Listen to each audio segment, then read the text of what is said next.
राम राम साथियों। मैं सुखदीप सेलपाड़ आपके अपने YouTube चैनल एसके के ट्रिक्स पर आपका स्वागत करता हूं। साथियों, हम कर रहे हैं संविधान से रिलेटेड और टॉपिक वाइज सारा की सारी चीज़ें हम पढ़ रहे हैं। उम्मीद करता हूं कि आपको अच्छी लग रही होंगी। तो आज जो हम शुरुआत करने वाले हैं उससे अगला टॉपिक, तो चलिए शुरुआत करते हैं बिना किसी देरी के। अगर आप हमारे चैनल पर नए हो तो आप हमारे चैनल को सब्सक्राइब करके बेल आइकन जरूर दबा दीजिए, और ताकि आगे आने वाली जो जो वीडियो हो वो आप तक पहुंच सके। अब जल्द ही हरियाणा में सीईटी ग्रुप डी का एग्जाम भी होने वाला है साथियों। उसके लिए बहुत ही महत्वपूर्ण साबित होने वाली क्लास रहेंगी ये।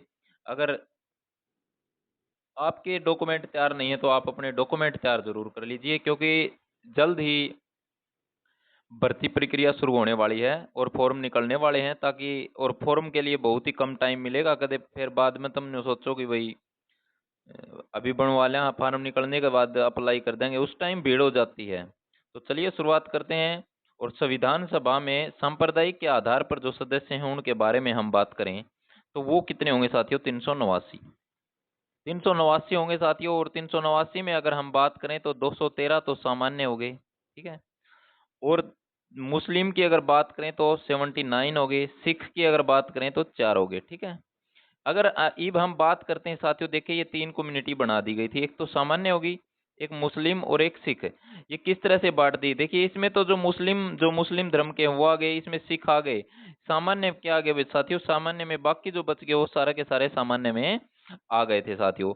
ईब इस समय कुल महिलाएं कितनी थी? तो साथियों कुल महिलाओं की अगर मैं बात करूं तो वो 15 थे, और एक मुस्लिम महिला थी, उनके बारे में भी हम पढ़ेंगे।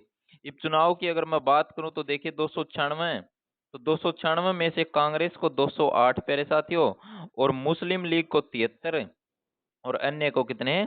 15। अब हम बात करते हैं जो संविधान सभा में जो अपनी कितनी महिलाएं थी? 15। वो कहाँ कहाँ से चुनकर आई थी, क्या क्या उनका नाम था? तो ये सारा की सारी चीज अब हम पढ़ेंगे उन महिलाओं के बारे में साथियों। और प्रश्न वहां से बन जाता है कि भाई निम्नलिखित में से कौन सी महिला संविधान सभा की प्रमुख महिला थी या नहीं थी, ठीक है। तो सबसे पहले हम बात करते हैं सुचेता कृपलानी की। किसकी? सुचेता कृपलानी। प्रश्न आएगा सुचेता कृपलानी कहाँ से चुनाव आई थी? तो ये आई थी साथियों यूपी से। कहाँ से? यूपी से। ये बात तुम्हें याद रखनी है। उसके बाद विजय लक्ष्मी पंडित। विजय लक्ष्मी पंडित की अगर बात आए तो ये साथियों, तो इनकी मैं बात करूं तो ये साथियों यूपी से। कहाँ से? यूपी से। उसके बाद है पूर्णिमा बनर्जी। कौन है? पूर्णिमा बनर्जी। पूर्णिमा बनर्जी की बात करी जाए तो ये कहाँ से भाई? यूपी से। कमला चौधरी। कमला चौधरी की बात कर ली जाए, कमला चौधरी कहाँ से? तो कमला चौधरी भी कहाँ से है भाई? यूपी से। उसके बाद है बेगम एजाज रसूल। बेगम एजाज रसूल की मैं बात करूं तो ये कहाँ से हैं? तो ये यूपी से हैं। और इनके लिए एक महत्वपूर्ण बात क्या होगी साथियों?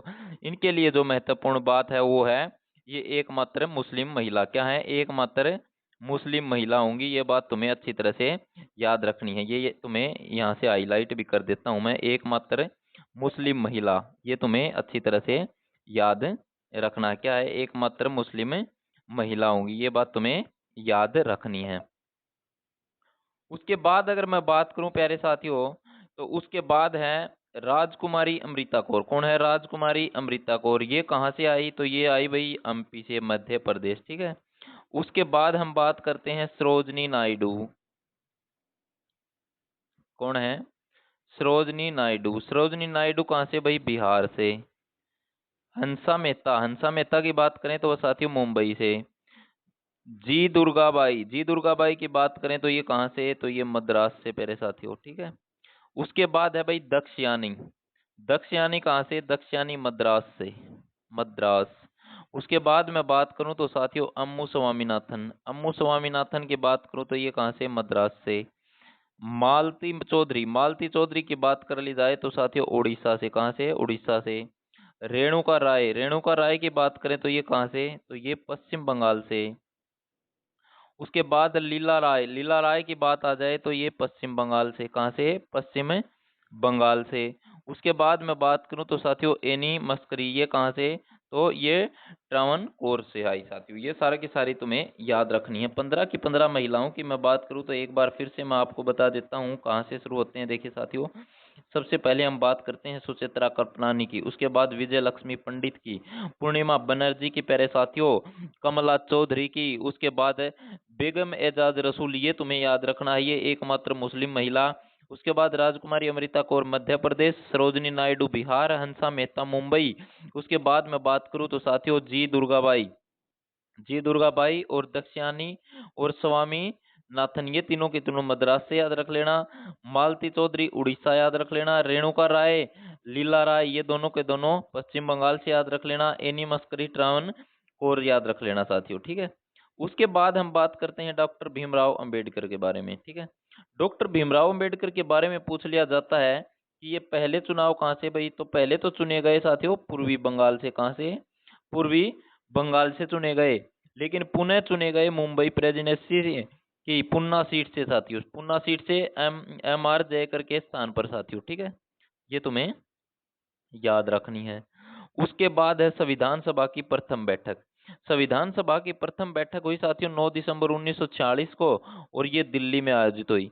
इसका जो अध्यक्ष बनाया गया साथियों, वो कौन बनाया गया था? सच्चिदानंद सिन्हा बनाया गया था, जो कि एक अस्थायी अध्यक्ष थे साथियों।